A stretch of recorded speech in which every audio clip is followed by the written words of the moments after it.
Hello and welcome back to another episode of The Breakdown with your host, myself, Big Nick.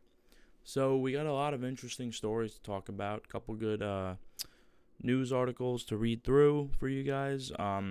It's gonna be a good show, a little bit shorter show, but we want to start off by mentioning the two interviews that we do have coming up. They're actually going to be this week.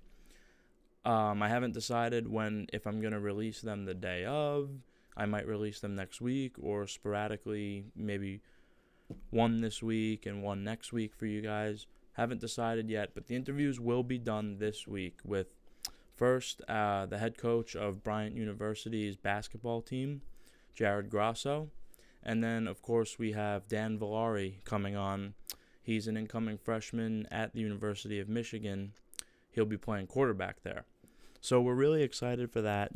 Good stuff. Two good interviews. Two good guys.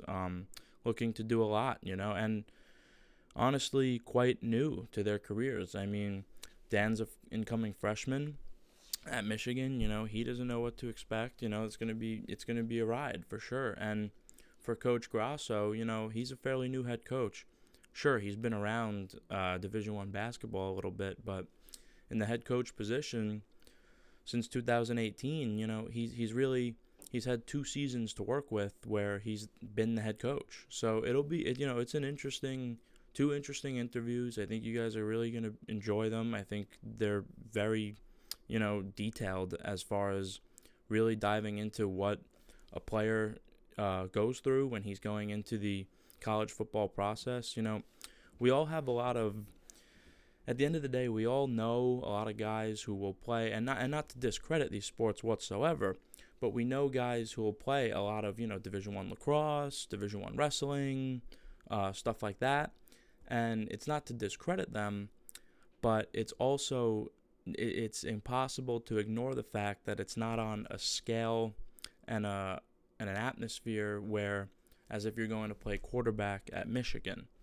It's a completely different mindset. It's a completely different, you got different pressures on you that no person has ever faced, really, when you're going into this new atmosphere, this new school, where all of a sudden you're playing at a high school with a few hundred kids, whatever it is, and you get nervous on that stage. It's really just diving into what a jump, from a small town school in Long Island to a place like Michigan University where, it's the world's at your fingertips, and you see guys go pro every year, they get drafted from your conference, from your school, etc. So really interesting stuff, and of course with Coach Grasso, we all know that, every year in the NCAA, especially basketball, there's always a fairy tale. There's always that story, that team that wasn't supposed to go that deep, and here they are, and now everyone knows about them, and everyone's rooting for them, and he's at a school like Bryant University where that could be them, and we want to hear what what the message is to his players in the locker room from start to finish of a season, especially when you are getting towards that kind of bubble talk, kind of March Madness atmosphere, where, how do you sneak in? How do you make the difference? How do you become that team, that everyone has their eyes on? So, they're great interviews. I'm really excited for them. I think you guys will really enjoy them, and they're going to be coming up this week. So just make sure you tune in. Make sure you keep up on Instagram with us and Facebook. And please follow us on Twitter, guys. We're trying to make sure we have all platforms covered here, and Twitter hasn't really got much of a following yet from you guys. I know Instagram might be more popular right now, but definitely follow us on Twitter. We want to start putting out good stuff, good content on there as well. But as far as our news stories go, we got good stuff, and this just actually came in today, ESPN.com. Patrick Mahomes, he now has got paid, and boy, it's a big one. It's an interesting contract because you don't see this all the time in football because, of course, your body is taking such a toll, and you don't know at any point not to be that guy, but it can come crashing down. It could end. And we've seen it happen before. So a lot of times owners and teams are, reluctant to pay a guy that much money. But he got paid, man. He's he's signed, he's with Kansas City through the 2031 season. It's a 10-year contract.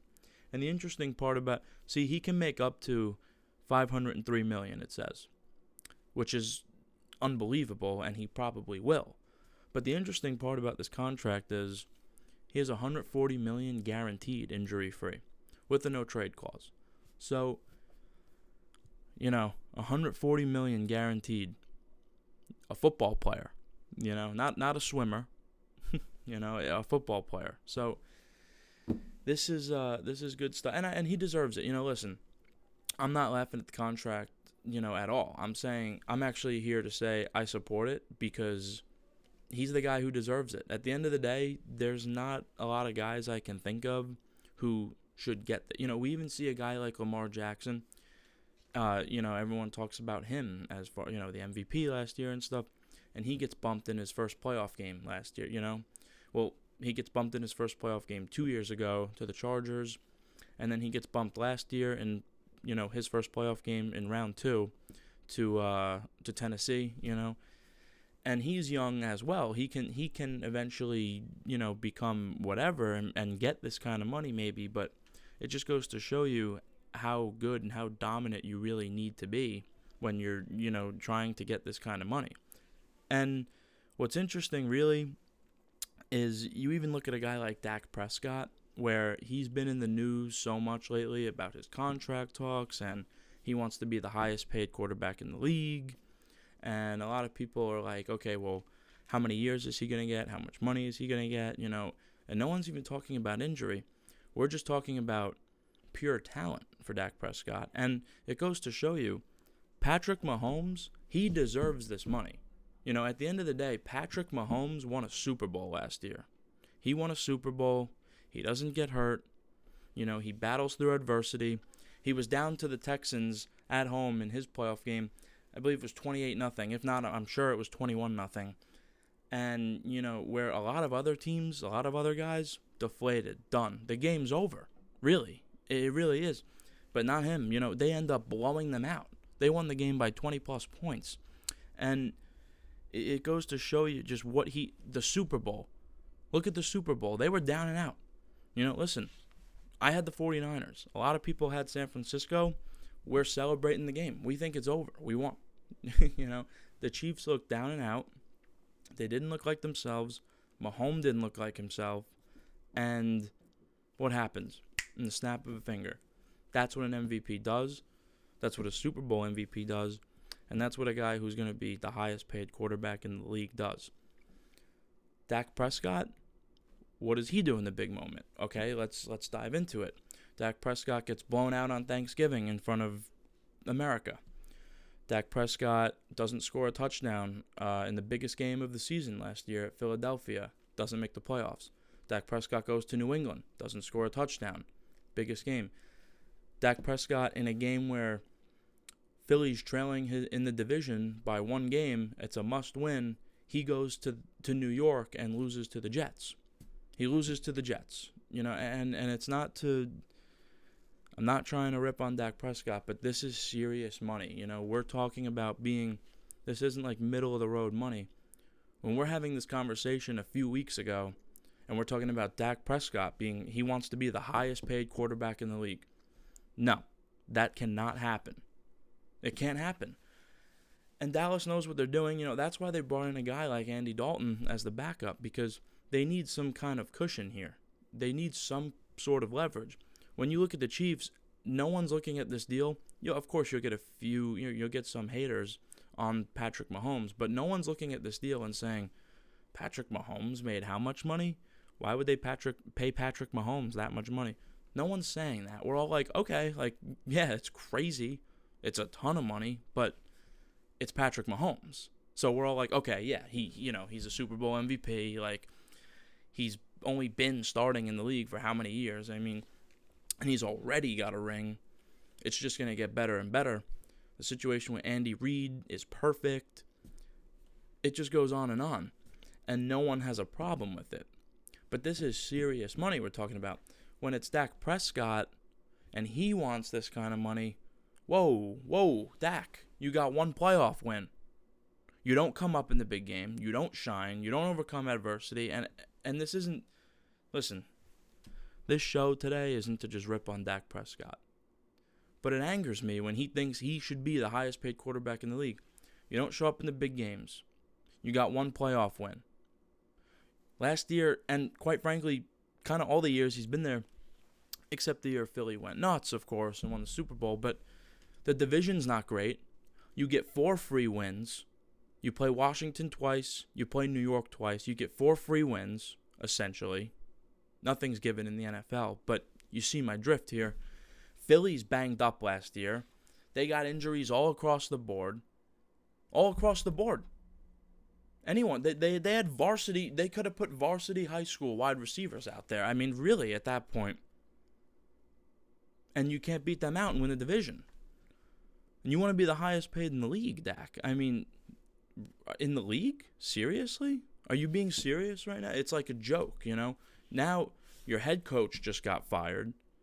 There's no stability there. At least with the Mahomes deal, we know there's stability. Andy Reid, Patrick Mahomes, they're perfect. It's like, you know, a match sent from heaven. In Dallas's case, Dak, there's no stability. The coach just got fired. They bring in a new guy. Jerry's in the news every other day saying who knows what. Guys are unhappy. And look at the team he has. Really, picture, here's what's interesting. Put Patrick Mahomes in his shoes. Give Patrick Mahomes that offensive line. He doesn't get touched. Give him Ezekiel Elliott behind him. Jason Witten, I know he's old and I know he's gone this upcoming season, but Jason Witten as your tight end. Amari Cooper as your receiver. Your top receiver. Just think about the weapons Dak Prescott has. And I know the Chiefs are loaded too. I'm not trying to compare teams, but and then on top of that, a weak division. You know, you're America's team. You got a lot of spotlight on you, Dak. You got to be careful what you say here because, man, I mean, highest paid in the league. But anyway, not trying to compare the two. I just think it's interesting that a few weeks ago, we're talking contracts. You know, the first name that pops in our head is Dak Prescott. You want to talk NFL contracts? Let's talk Dak Prescott. He wants to be the highest paid in the league. That's been the storyline. You know, we all know that this offseason. And now out of nowhere, Mahomes, bang, $500 million. You know, so, man, I mean, and he deserves it. That's my whole argument is that's a guy where we can all get behind it. You know, we can get behind Patrick Mahomes making ridiculous money. He's earned it. You know, Dak Prescott, I don't know, man. I got to see you know, listen, go 13-3 this year, you know, win a few playoff games, make a run. Then we can talk. But not based off of last year. This is not your offseason. Dak, listen, this is not your offseason to say, pay me. Pay me. You know, this is not your offseason to do it. Not yet. We got to see more. And I think that's fair to say. You know, I don't think that's like a crazy take at all. But we'll move on. I mean, hey, Patty Mahomes, congratulations, man. Could live 100 lifetimes with that money. Enjoy it. Seriously, enjoy it. But we'll move on. MLB, we have baseball, you know? We have baseball. The guys finally accepted the deal. The owners finally accepted the deal. The commissioner made it happen. We have baseball. Now it's 60 games. And you know what's interesting? And I like Mike Trout. I really do. But he starts the whole Twitter thing. And I believe the hashtag was, you know, tell us when and where. And a lot of players followed it and started tweeting when and where, when and where, when and where. And now we told you when and where. You know, we get the deal done. You're going to be in your home ballparks. And here's when it's going to start. I believe it's June 24th. And here's all the details. And now he says, whoa, you know. I don't know if I'm ready to play. I got to look out for my health. I get it. I get it, and I like Mike Trout, but don't start the whole thing on Twitter. Tell us when and where, and then baseball says, okay, here, we have a deal. Let's do it. Let's play ball. And then you say, well, I don't know if I'm ready. Well, hold on a second. I don't like this. Okay, so it's not when and where. It needs to be your way. And listen, he's the best player in the league. So, like LeBron, in a sense, you can kind of dictate how things are going to go, quite frankly. Whether you think that's right or wrong, it's just how it is. He's the best. He's earned that. But just quick on him. I didn't like that. Come on, Mike, play. Play ball. We have a deal done. No one's greatly happy. I mean, there's not a lot of comfortability. I mean, it's like the other day. I turn on SportsCenter, and all over the news, on all the different sports channels, J.J. Redick, I know it's a different league, but same idea. J.J. Redick had a statement that there's no comfortability for anyone. Okay, thanks, J.J. We know that. We know that, J.J. We all know that it's not the most comfortable situation, and it's headlines. Every sports station, J.J. Redick said there's no comfortability. We know that. We already, thanks. Groundbreaking news. J.J. Redick says that nothing's perfect right now in the sports world. We know that. I'm sitting here trying to do a sports podcast for 2 months, and I got no sports. We know, JJ. Thanks. I mean, seriously. Anyway, though, back to baseball, the same idea, come on, Mike. We know it's not perfect. We know it's not the most comfortable situation, but you got to play 60 games. Listen, we made a deal. It's 60 games. A lot of guys are happy. The fans are completely going nuts. We're so excited for baseball. Baseball fans are some of the most loyal fans. And everyone's ready to go. We're like, okay, let's do it. 60 games. We got over 100 games less than we usually have, but let's play ball. And now he doesn't know if he's playing. But we'll hear more on Trout when more news does come out and when he actually makes a set decision of what he's going to do. We'll get more into his situation. But, yeah, as far as baseball, it's back. And I wanted to just dive in really quick on my take for the short season. It's funny. One of the viewers sent in a question on Instagram, and it said, it read something along the lines of, which teams will this benefit the most, this short season, And I thought that was an awesome question. And my answer was something along the lines of the younger teams, the younger, talented teams, like the White Sox, like the Reds. I think of even the Twins to a sense. I think of the Padres. And it's going to benefit those teams. Listen, you look at a team like the Yankees or Houston or the Dodgers, this shouldn't, for the most part, hurt them or benefit them. Because these teams, no matter whether you play 2 games or 3,000 games, these are the best teams. It's the way it is. But what it does for these young teams, excuse me, like the Reds, like the Twins, like the Padres, like the White Sox, it seriously, even Texas, you look at the Texas Rangers, what it does for these young, talented teams is over 162 games, a regular type of season before the coronavirus, you'll see glimpses, you'll see runs for these teams. They'll be in the race, and they'll kind of fall out of it, get back into it, It's hard to maintain, it's hard to sustain a winning atmosphere kind of for 162 games long. When you're young and when you're inexperienced, that's just normal. But over 60 games now, it's so condensed that you can see a team like Cincinnati get so hot. If things just come together for them, they can just catch fire. And that's why you'll see a team like them sneak in the playoffs. I don't know which team it will be, but I guarantee you're going to see a young, talented team this year that really doesn't have great odds to make the playoffs, but you'll see them in the playoffs. You'll see a surprise team or two. where in baseball, a lot of times you don't necessarily see that team. It's really going to benefit them. Now, does that mean they're going to make a World Series run? No. But you're going to, listen, it's very simple. It's like any job. It's like any job, seriously.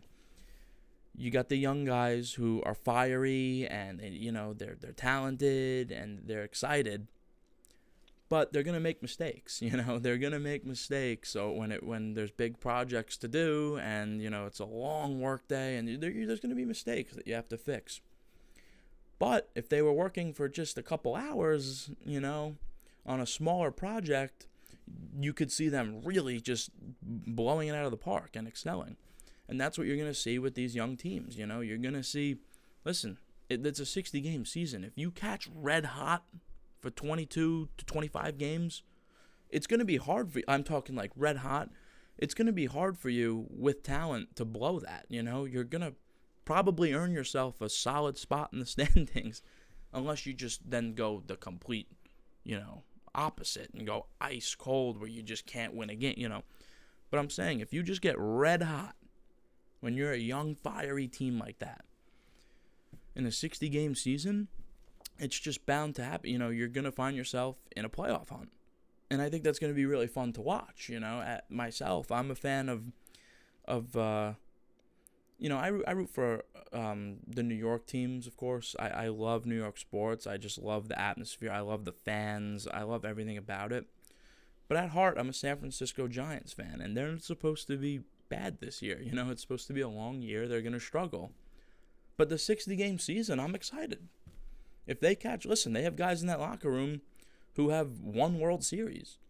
So if they catch fire, for like I said, and it doesn't mean they're going to win 25 games in a row. That's impossible. But I'm saying for a 25, 30-game span, teams get very hot. That just happens. And if that happens to them, I'm really excited for this kind of, It was supposed to be a long baseball season with not a lot for me to really look forward to, but now there is. And I'm looking forward to that, quite honestly. So I like it. I don't prefer it, but the deal's good. It's a good deal. So everyone's kind of as uncomfortable as it is. We all, as players, I'm not a player, but as players, we all need to just play ball, And Mike Trout, he's the head. He's the top guy, so guys are going to look to him. And my worry is if he doesn't play, who else drops out? If Mike Trout says, I'm not comfortable, you're going to find a lot of other guys following. You're going to find a lot of other guys saying, me either. You know what? Mike's right. Like, this isn't worth it. Or I don't like this. And, my health. And then we're not going to have a good baseball season. Takes a couple big names. You take Trout out. You look at, like, the Yankees, for example. I'm not saying this would ever happen, but say Trout sits out. And then Garrett Cole says, you know what? I agree. No good. And then it follows suit, and then maybe Judge says, I'm out. You know what I'm saying? And it just happens that way, and then maybe Kershaw says, you know what? Me and Walker, we're not going to pitch either, because there's a COVID spike over in LA, and it's a snowball effect. So when you're Mike Trout, you're the leader, you have to just say, let's do this. I'm excited to play. Let's play ball. And that's what LeBron's doing. LeBron said, whoa, we're not canceling any season. He said that when the season first got suspended. When there were talks about just throwing the season out. He said, no, we're not. We're finishing the season. And guys followed suit. Even though it's not a perfect scenario, guys were like, yeah, let's finish. LeBron said it. Giannis wanted to finish, And had LeBron said, yeah, no, this is not a good idea, we're not going to finish, there wouldn't be such a push to finish. A lot of guys would have came out and said, yeah, I'm with LeBron, let's not finish. This is stupid, it's whatever. And that's the worry if Mike Trout doesn't play. That's the worry for all of us. We want to see the best players. We want to see the stars on the field. We don't want to watch a B team. So it's that simple for me, and we'll make another jump here. back to football because there's more big news. And I'm not, a lot of people are asking me, are you like a new Patriots fan? I'm not a Patriots fan because we've been kind of mentioning them on every show so far, but I'm not a Patriots fan. There's just been a lot of good stuff on the Patriots, And listen, Cam Newton, I can't do this show today without bringing up Cam Newton. Can you believe it? We're talking about them last show, and we're talking about their odds to make the playoffs. And I said it seems like a pretty safe bet that they're not going to. We broke down their schedule, game by game, but they knew something. And whether you believe it or not, listen, I know a lot of people say, no way. It's not like that. Vegas doesn't know stuff before it happened. I know it sounds crazy, and a lot of you guys don't believe it, but Vegas knew something. I'm sorry. The fact that a week before they signed Cam, there's odds for the Patriots to make the playoffs at minus 200. They're a 2-1 favorite to make the playoffs. With that schedule, and at Jarrett Stidham as your quarterback. No. Not buying it. I don't care. If you think I'm crazy for that, that's your opinion, but they knew something. Vegas knew something. They had an idea Cam Newton was going to the Pats. Come on. They got word of something. Can we please just take the blinders off of that for a second with that? There's no way. We broke down the schedule last show, and you can watch it if you want to really see what we said. It didn't make sense. We're going through the schedule. They're going to be favored in with Jarrett Stidham at quarterback. I was like, they're going to be favored in 5 games, 5 or 6 games this year. How are they a minus 200 favorite to make the playoffs? Something didn't make sense. It was just clear cut, did not add up. Now, what happens a week later? They sign Cam Newton, and it's just it's a completely different landscape. I'm looking at it here, and they're now the favorite to win the division at plus 105. And according to sportsbettingdime.com. And you just look at the jump. Now it all makes sense. It all makes sense now. And a lot of people still think Buffalo will win the division. And they're not far off. They're plus 125, And then obviously the Jets follow suit at plus 700. And the Dolphins at plus 750 as long shots. But now it makes sense. Now we see what's going on. And I'm telling you, Vegas knew something with that line. I knew something was up. And I think I even threw in at the end of our last show, I said maybe they know something. Maybe they know something. Maybe they're going to go sign Cam Newton. I literally said that, But, it happened. And there were rumbling. I mean, the Pats were one of the teams that was favored to sign Cam. But then it faded off after a while. We could all agree we were kind of like, okay, it doesn't look like Cam's going to the Patriots. And then, boom, out of nowhere, signed. He could have got more money. I mean, great move by the Pats. He's cheap. He's playing for free, really. Cam could have got more money, I think, but he probably didn't want to push it. And quite honestly, I don't blame him. It was getting to a point where we were all kind of like, okay, where's Cam going to sign? Is he going to play? Is he going to play on a contender? Is he going to be a backup? We didn't know. It was dragging on kind of long. Probably for his liking too. So when a contender like the Pats calls up and Coach Belichick is on the call, and he probably just signed. And I can't blame him for that, but he could have got more money. We all know Cam's capable of winning a Super Bowl. He was in one, And do I think this makes the Patriots a Super Bowl contender? I personally don't. And I'm rooting for Cam because he's one of my favorite quarterbacks. But to say they're a Super Bowl contender, listen, you got to look at the AFC. You got to look at the AFC as a whole. And it starts in your division. Are you going to beat out Buffalo? We don't even know that. Patriots got a tough schedule, man. But look at the whole AFC landscape. You got the Chiefs. People think Denver's going to be better. People think Vegas is going to be better. But mainly, you got the Chiefs in that division. Then you got Pittsburgh. Big Ben's healthy. Baltimore. They have the league MVP. Cleveland. Great personnel. Are they going to wake up this year? Houston. Deshaun Watson. We know they're going to win at least 8 games. They're always in the hunt. They're always in the playoffs. Tennessee. A game short of the Super Bowl last year. Whether you think that was a fluke or not, we'll see. But just another team. And it goes to show you. I mean, even a team like the Chargers. Even a team like the Chargers, where it's like, there's guys on that roster. They have good personnel. They have a solid team. It's just a matter of what's going to happen. Is Justin Herbert going to play? Will Tyrod Taylor do well enough to win a lot of games in that division? We don't know. But the AFC is just, it's loaded up. And then even in Indianapolis. Indianapolis is a team that I look at as one of the top teams in the league this regular season. And I know they're not. I know these teams aren't in the Pats division. But when you talk Super Bowl, you have to dive into all the teams in the conference.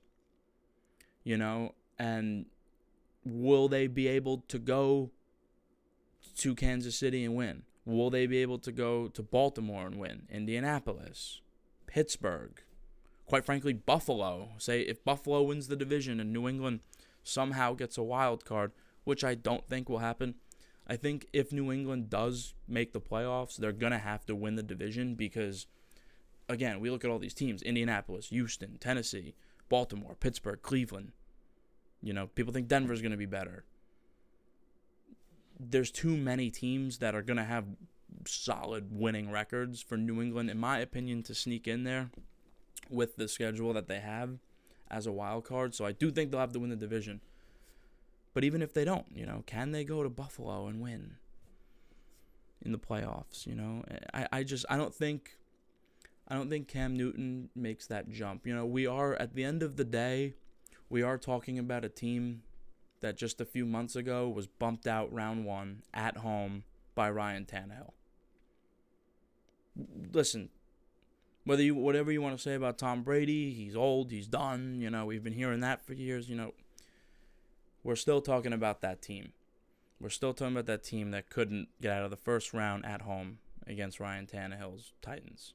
So to say Cam Newton makes them a Super Bowl team in a Patrick Mahomes conference, I'm not ready to say that. Not ready to say that. But boy, it makes them tougher. Makes them a few games better. A few. And I said before this signing that I think they're probably in the 6-win range. I think that was fair with Jarrett Stidham, 6-10 type of thing.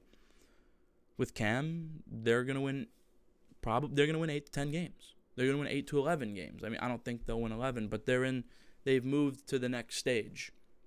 They're not mediocre now. Now they're good. I think it's fair to say they're gonna win 8 games. And I think it's also fair to say they're going to win 10. I wouldn't argue. I mean, I can argue both sides of it, is my point. We really don't know, but they're in the next stage. Now, if you said New England's going to go 5-11, I'm going to say, okay, you don't know football. You don't understand anything about sports. New England's not going to go 3-13, 4-12, or 5-11. They're just not. So they've jumped. They've definitely made a jump. I'm excited to watch it. I think what we're going to find with a lot of teams, though, is, we need fans in the stadiums. For some teams more than others. Seriously. Like, you're going to, a team like New England, they're really going to thrive off of, these Sunday night games where, and I don't have their schedule in front of me. I could pull it up really quick, but they're going to really thrive off of these, off of like the Sunday night games, Thursday night games in New England, primetime TV games and stuff like that. Because at the end of the day, they're not loaded. Their roster is not loaded at all. They kind of have a lot of weak spots. So when I look at their schedule, and I'm looking at it right now, when the 49ers come to town in a national TV game, when Baltimore comes to town for a Sunday night game, they're going to need a home crowd. It's going to need to be rocking in there. Because honestly, no fans, that's tough. There's no home field advantage, especially in football. So head-to-head, no fans, it doesn't matter. New England's home. Baltimore should go in and beat them. The 49ers should go in and beat them. Give me a home crowd, completely different landscape on a Sunday night game. And it is unfortunate, just taking a brief look at their schedule again, like we did last show. They're at Seattle. They're at Chiefs. I mean, it doesn't end. They play Baltimore. They play the 49ers. Obviously, Buffalo twice. They're at Houston. They're at Chargers. They're at Rams. And it's like, it just never ends with this schedule. It's a tough one. So I don't think they jump into the Super Bowl category, but I think if there's fans, if there are fans, that'll really benefit them. And I think they can definitely sneak into the playoffs with Cam Newton. Absolutely. No fans, tough. A lot of tough games. And even the ones they get at home, you really need a home crowd. I'm looking at their real tough home games that they have. They're all scheduled to be night games or primetime TV games, like the 4:30 TV game on Fox. And they're going to thrive off of that. That's the game of the week. The place is going to be rocking. You need that. You feed off of that. The defense, big third down stops. It's rocking. The offense comes on the field, goes up the field and scores. It deflates teams. Football is it's like a war, really. And no one will understand that unless they have played football. But it's a completely different atmosphere. It really is. And, I'm not just making that up. It absolutely is. You need that, especially if you're a team like New England. If you're a team like the Chiefs, you don't really need a home crowd. Not that you don't need it, but you don't really care. You're better than everyone. If you're a team like Baltimore on paper, you don't need a crazy rockin' stadium every Sunday. You're better than everyone. They're going to beat teams just because they're better. It's that simple. New England's not just better than everyone. So, you kind of need that. Same with San Francisco. Like, I look at the San Francisco game. They're supposed to be at New England for a primetime TV game. Like, the 49ers don't care if there's a crowd or not. Because if there's no crowd, they're probably going to beat New England in front of no one. They're just a better team from head to toe. New England's looking at that game saying, that's a huge home game for us. We need a crowd. We need Jimmy G to get rocked. We need the defense to get deflated if we go up the field and take a 10-point lead early. Seriously, that's like a real thing in football. That's not just like this. And if you don't believe me, just look at the lines this year. Seriously. That game, if we're playing with fans, New England's probably even, or they're like a 2-point dog. Seriously. But if there's no fans in that game, the 49er game, New England's probably like a 4.5-point dog. Probably 4.5 points. And that just goes to show you it absolutely means something. There's a 3-point difference there in the line. And that's just off the top of my head what the line would be, but look at the Seattle game, for example. The New England goes to Seattle. Like, if there's fans, they're probably a 5 to 6 point dog in that game. I mean, I think 4 would be very generous. I think they're a 5-point dog, probably. But if there's no fans in that game, New England's going to be like a 2.5 point dog. It's like, then it's just based on on paper, roster, personnel, coaching. Like, there's not that extra, that 12th man, like in Seattle they call it. The 12th man won't be there. It's non-existent. So, really looking forward to seeing how the NFL does this, because it's going to hurt a lot of teams that really feed off of that. It just will. It's common sense. And then there's going to be teams it doesn't hurt. Listen, if there's no fans, you can still bank on your Chiefs to win the division. That's not going to hurt a team like that. So, at the end of the day, that's what we look at. But, hey, Cam Newton signed, on the Patriots. What better, to replace Tom Brady? I mean, really. What a better situation. It's going to be so fun to watch. It's perfect. It seems perfect. So we have that, new favorite to win the division. Now, according to Las Vegas, their odds have passed Buffalo's. Baseball, like I said, we got baseball. Hopefully Mike Trout plays. This way other guys, follow suit and they all kind of buy in. And we have a good baseball season with all the stars on the field. That's all what we want, that's all we want. We just want to see, it's a 60-game season, and we want to watch our team, whatever team we root for, play 60 competitive games with our stars on the field. We don't want to watch a B team. And the last thing was, Patrick Mahomes. Congrats. And if there's a guy who deserves it, it's him. No one's gonna look upon this contract and be like, oh, well, now so-and-so should get paid this much. No, of course not, because he's clear-cut, by far the best. We all know this. We all know he's going to be around for years and years and years. The Chiefs aren't going anywhere. Patrick Mahomes isn't going anywhere. And it's that simple, And if you're a guy who a couple weeks ago was advocating for Dak Prescott to be the highest paid quarterback in the league, just really try to take the blinders off. Look at this. Dak Prescott should not be close to the highest paid quarterback in the league. And that's not to disrespect Dak, but just dive into it. Seriously, I'm asking you. Oh, $500 million. $140 million guaranteed. This is a Super Bowl MVP. Dak Prescott has one playoff win. Couldn't make the playoffs last year with a loaded team, depleted division, and you want to make him the highest paid quarterback. I don't know. It doesn't make sense to me. But if you're advocating for Dak, sure,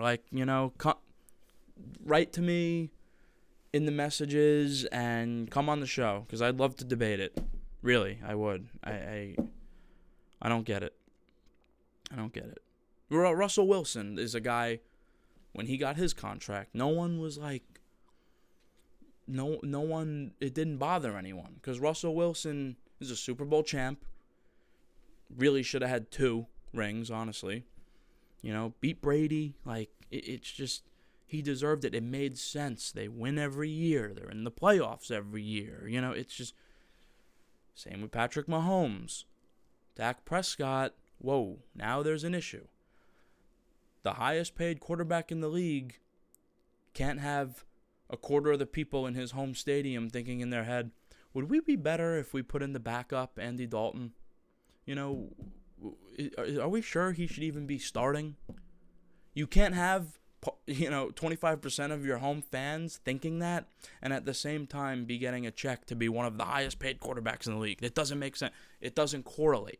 It does not correlate. You can't, at one side of it, be like, should this guy even be starting? Is he better than Andy Dalton? And then on the other side of it, at the same time, be one of the highest paid quarterbacks in the league. That is ridiculous. It doesn't even make sense. It doesn't even make sense. So, I get worked up over it for nothing. Listen, and I'm a Giants fan, so go ahead. Lock in Dak for 10 years. Oh, I'd love it. Really, I would. But thanks, guys. Listen, thanks, guys, for tuning in. We're going to, again, I keep saying it, we're going to try to keep the show as consistent as possible. And once sports start, you won't have to hear that ever again. It'll be consistent. It'll be most likely Monday through Thursday. It'll be nightly. You'll get the sports picks. We'll infiltrate betting into it, and it'll be a fun thing. But right now, there's no sports. We kind of wait for a couple good news articles to pile up, and then I like to do a show and do it on a few different things for you guys. So, because I don't want to do 10-minute shows. A lot of people say your show's too long, you bore people. That's fine. Don't watch. Listen, like I said in the opening show when I addressed what the show is for and what I started it for, this was for my internship, and this is what we were told to do. This is what I was told to do, and it looks great, and companies love it, and, I just made it available to the public for you guys just to be like a fun thing. It's a hobby. I'm not making money off of it. I've put money into it, but I'm not profiting anything. And it's like a fun thing, We're talking sports, and I connect with everyone on Instagram and YouTube and Facebook, and we talk, We ask questions, we debate it, whatever. I do the show, and you guys tell me what you think, and I appreciate that. But at the end of the day, I don't want to start putting out 10-minute shows. I know people would probably watch from start to finish a lot more, and I appreciate that, I guess, but I don't want to do a 10-minute show, about, listen, Patrick Mahomes got paid, here's his contract, done, No, I like to do a whole show. I like to talk, I like to speak my mind, I like to dive into little details, and it takes up some time, but, I like to talk. Listen, this is what I'm doing, so if you don't like how long it is, then unsubscribe, or to even help the people who don't like how long it is, I'm trying to figure out a way to really timestamp my videos. That's the goal, so I'm talking to someone about it now. He thinks he's going to be able to do it, and that'll be easy. This way, when you do go on YouTube and you click on my video, you could kind of scroll along the bar where you skip ahead, and it'll say, for example, like on today's show, it'll say, Mahomes contract, and then you'll skip ahead, it'll say MLB, and you could click if you want to hear about MLB, or as you keep going, it'll say Cam Newton, and then you could skip ahead and just watch whatever you want to focus on, So we're going to get that done, but really looking forward to the interviews coming up, having Coach Grasso on, and having Dan Villari on. It's going to be awesome. And when we're talking to a few more people as well, when I get back to school, I'm already in talks with a couple Alabama guys, and they're going to be on the show. So it's going to blow up. It's going to be awesome. We're going to have big names on here, and I'm looking forward to it, So again, it's all new. We're all feeling it out, and we haven't even had sports. Since I've started this show, we have not had football, basketball, or baseball. So, we're figuring it out. That's all. It'll get better and better. But thanks again, guys. Keep watching. Tell people, follow me on Instagram. Subscribe on YouTube, please. And again, Twitter. We got to get Twitter going. Twitter will be fun because I can rapidly, shoot things out throughout the day as news comes out. So I'd really appreciate that. But thanks again, and we'll see you soon.